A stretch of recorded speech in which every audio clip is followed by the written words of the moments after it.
नमस्कार सांगमाने जय जगन्नाथ आगक आसुची माँ मंगला ओषा फगुण मासर पूर्णमी पर जो मंगलवार पड़े ताकू चैत्र मंगलवार कहती। माँ मंगला डाकिले माँ शुणती समस्त को घंट और माँ पणत कानी घोड़ाई रखि था।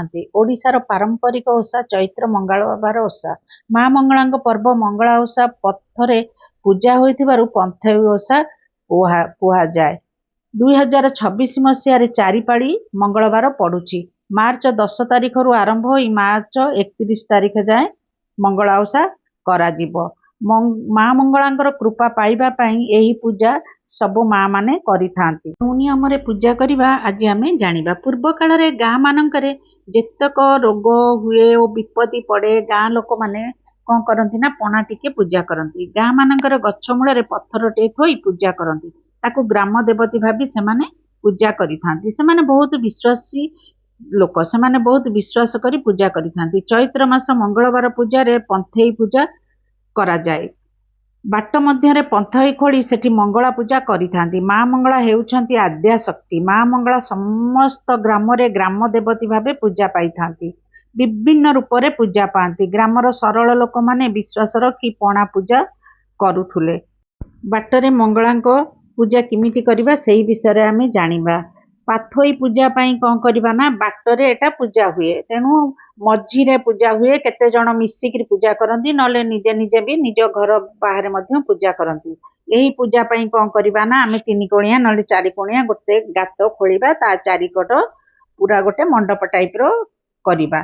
ताकू करिकिरी सेई गुआ जिमती रखी हबो सेई भली गात करिकिरी ता चारिपट लिपा पोछा पूरा करदेवे। लिपा पोछा कर सारा पर गंगा पानी रे ताकू कौन करेंगे छिंचिकी से स्थान को पवित्र करदेवे। तापर कौन करेंगे पंचमुरुजरे पूरा झोटी पकेबे। ता मध्य कौन करेंगे ना माँ को स्मरण करी गुआटीए गोटे हलदी पानी रे धोई से गात भितर रखिबे।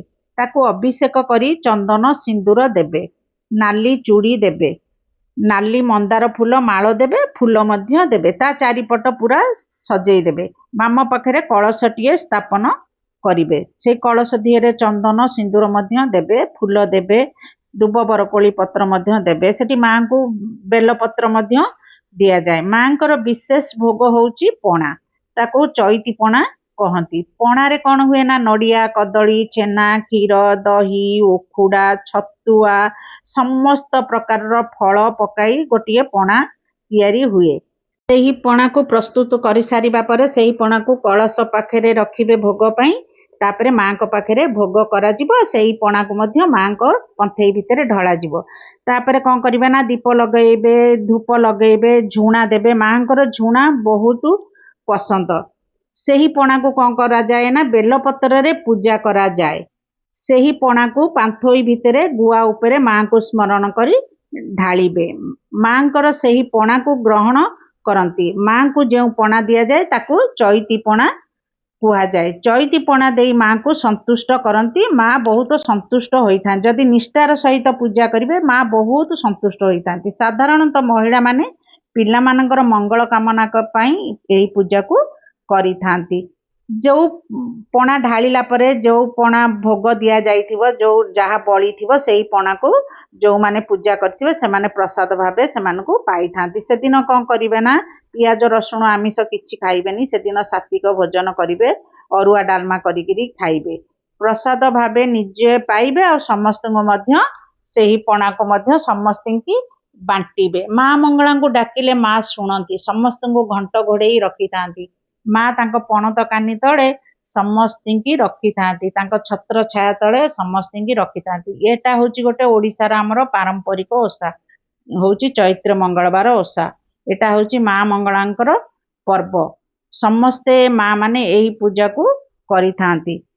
नमस्कार। जदि भूल थिबो क्षमा करिवे। आपण माने मध्य एही परी सरल भावे पूजा करिवे।